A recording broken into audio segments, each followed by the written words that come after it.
I'm Dr. Stephanie Capel, Cosmetic Dermatologist in Newport Beach, California, and today I'm going to be talking about MILIA. So I've had a lot of questions about MILIA. Actually, even just today in my clinic, I had to treat MILIA, and somebody responded in a comment when I asked what y'all want to hear about. They're like, can you just do a video on MILIA? So that's what prompted me to do this video today. And the office is quiet. I'm in my office right now, but we saw 30 patients today and everybody went home, and now is my quiet time, and now is the time where I just get to chill and relax and do YouTube videos for you guys, because I love engaging with you and I love the questions that you ask me to talk about and the topics that you want to hear about, and I want to be able to provide that for you. So I post a video every Sunday. If you haven't subscribed, be sure to subscribe, because I'll post a topic in dermatology or aesthetics or trends and skincare on social media, debunking skin myths, all that fun stuff. I post a video every Sunday, and then hit the notification bell, because sometimes I post shorts and I do a little BTS in my clinic when I'm doing treatments and things like that. And follow me on Instagram too, because I'm very active on my stories and I post all the laser treatments, all the different fun dermatologic procedures that I do in my office in real time. So before we talk about MILIA, I just want to remind you that I am a board certified dermatologist, double fellowship trained in aesthetics and laser, and I'm also a Mohs micrographic skin cancer surgeon, and I don't do any paid sponsorships for any companies. And I had a mentor who told me, never be bought or sold or paid out by a company to talk about a product, even if you like the product, because you want the freedom to just recommend for your patients and your followers what you really are passionate about, what you're really seeing good results with. And say you get into a partnership with some company and there's something better that comes along, I want the flexibility and freedom to post what I want, when I want, depending on it. Dermatology is such a rapidly advancing field with new technologies, new developments, new lasers, new skincare products, new delivery systems. There's so much out there, and it's such a rapidly advancing field, which makes it super exciting, and it's so fun to be on the forefront of it and keep you guys updated. But I don't want to be stuck with some company that won't let me post anything else because I have to recommend their brand. So no paid sponsorships. A lot of derms are doing that these days. I didn't, even when I was fresh out of residency and had a lot of student loans in debt. I refused to sell my soul to that. So I don't do any paid partnerships. You won't see any coupon codes. And I honestly just recommend products, lasers, treatments that I do in my office, that I see great results from colleagues and from meetings and from seeing, hundreds of patients each week in my clinic. Okay, so now let's talk about MILIA. So what are MILIA? So MILIA are these little tiny white hard papules that people often get around their eye area. They can even happen on the upper or lower eyelid. They can happen on various areas of the face. It can even happen on newborns and babies in the pediatric population as well. But it basically is a little cyst-like structure that if you look under the microscope, I'm all about looking at skin under the microscope, but if you look at it under the microscope, it's a little keratin-filled cyst.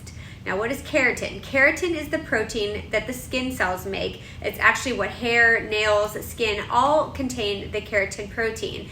And what happens is the keratin usually gets desquamated or exfoliated off with dead skin cells, just regular debris that just sloughs off our skin on a day-to-day basis. As the cells go through their cell cycle, they desquamate off, and the keratin goes along with them. What happens is when the skin cells, the dead skin cells in the stratum corneum layer of the epidermis, which is the uppermost part of the skin, kind of becomes too plaque-like or too thick, and that keratin debris gets trapped and it can't just exfoliate off like it usually does, it forms these little tiny cysts. So under the microscope, you'll see the epidermis and you'll see these little tiny white balls that are keratin pearls or keratin cysts full of this gunk, of this protein.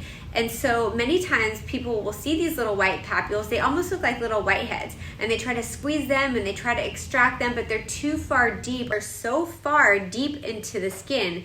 There's the epidermis, and then you have the dermis, and then you have this little ball-like cyst filled with keratin debris. So if you look at a slide, the top layer is the epidermis, and that bottom part is called the dermis. There's no way, if you're at home trying to squeeze and poke at it, there's no way that little keratin pearl is going to make it through the papillary dermis, out through the whole entire span of the epidermis, and out onto your finger or your Kleenex or whatever you're trying to poke it with.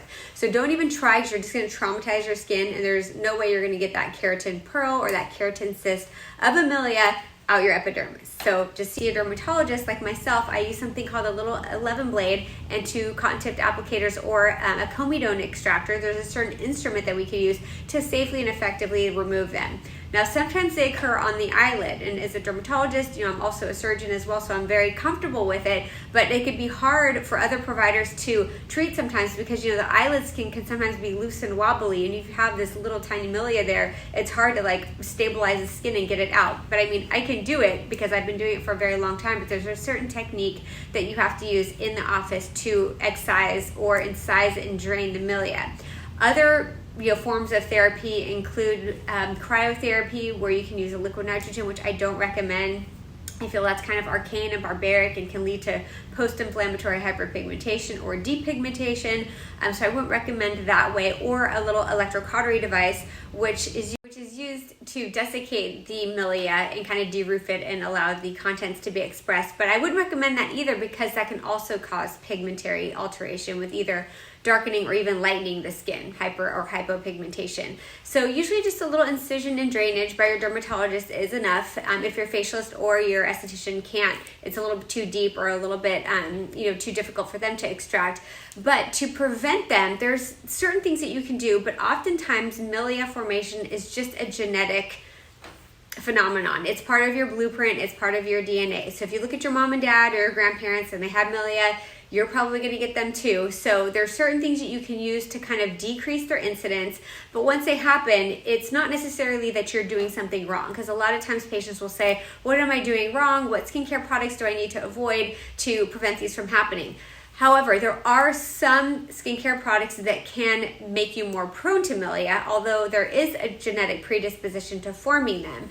And those include things that are very occlusive. So a lot of dermatologists, including myself, love Aquaphor for things like, dermatitis, eczema, atopic dermatitis, and so forth. But for the wrong individual, using Aquaphor or petrolatum or slugging or oils on the face can really make milia exacerbated and increase in number, size, and frequency. So you want to avoid, using very occlusive, especially eye serums. Eye serums a lot of time are very heavy, very occlusive, have petrolatum in them, have oils in them, squalene oil, things like that. You want to avoid that because that can increase your incidence of milia. Now, there may be people out there who say, I use Aquaphor under my eyes every day and I don't have one milia. Well, that's great. You're probably not genetically predisposed, but somebody who is prone to milia should not be using occlusive topical treatments like that. So things to avoid include paraffin oil, steroids, petrolatum, lanolin, Vaseline, things like that are very occlusive. You want to avoid those. Now, you shouldn't use steroids around the eyes anyway, so I'm going on a tangent here, but even like hydroquinone or any steroids around the eyes can increase intraocular pressure, cause glaucoma and cataracts and other things, but definitely don't use steroids around the eyes. Or if you're using it on the face or if it's prescribed by a dermatologist and milia arise, that could be a cause of it as well. So when choosing an eye serum, which I'm a huge proponent of using eye serums, you guys, if you follow me, I'm obsessed with the under eye area and babying that delicate skin with a good hydrator and eye serum. Your eye serum shouldn't be too heavy. Not only does it pill under makeup and it makes you look shiny and it makes your lower lid eyeliner come off, but you want a hydrator that's going to hydrate the skin and not sit on the surface of the skin, being occlusive and not allowing that keratin debris to escape. So even my skincare line, MD Air, I engineered my ECM eye serum to hydrate the skin and give that under eye area the exact active ingredients that it needs without the occlusive component of it that's going to cause milia or skin tags or any of the other, papules that can occur around the eyes that can be really cosmetically annoying. Even though they're nothing to worry about from a medical standpoint, they could be disfiguring and they could be not very sightly. So other things that you can do to prevent milia from happening or decrease their incidence is doing things like laser procedures. So gentle resurfacing under the eyes. Now, I do under eye resurfacing under my eyes twice a year, and I have since I was like 22. I'm in my mid-40s now, and I feel like that served me very well because the under eye area is the first to show our age, right? It's the thinnest skin, and you need to stimulate collagen synthesis and elastin synthesis in that area. But also debriding and resurfacing that area will help take out that dead stratum corneum layer off, which will decrease the incidence incidence of keratin buildup under the skin. It also stimulates collagen, which is great for anti-aging too. But you also don't want to over resurface that area. So people who get too crazy with doing microneedling or lasering under the eyes to prevent wrinkles, you can also get an increased incidence of milia. So just enough, not too much. Just like with everything in life, moderation is key. So you want to do a little bit of resurfacing to kind of get rid of that dead stratum corneum layer off, but you don't want to cause too much inflammation or irritation because that can make the problem worse. Also, use of retinol or retin-A or vitamin A derivatives to decrease the incidence of milia. Now, I'm not a huge proponent of using vitamin A derivatives around the eye. I don't think that it's great for the under eye skin, but if you're getting milia like on the sides of the face or on the mouth or the cheeks, other areas, retin-A or retinol could be very beneficial in decreasing the incidence of milia formation. However, I would be very sparingly when using retin-A or vitamin A derivatives around the eye, and I probably would use a different technique, which is like resurfacing or maybe like a gentle exfoliant, every couple months, just to keep that dead stratum corneum layer from getting too thick so that keratin buildup happens underneath. And things that you can do at home to decrease the incidence of milia is to use a very gentle paraben-free cleanser, and maybe just go with like either if you have a quick sonic brush or even just like a little towel and kind of just gently debride that skin in that area, not too harsh or not too abrasively, but using a very gentle paraben-free cleanser can help as well. And also, seeing your esthetician on a regular basis for a steam and a little bit of extraction and like hydrofacial is also another great way to keep milia at bay. So I would say just remember, milia can be genetic. Don't try to poke at them and traumatize them yourself at home because you can make things worse. Just know that you're not to blame. It's probably not something that you're doing at home. It's just part of your genetic blueprint.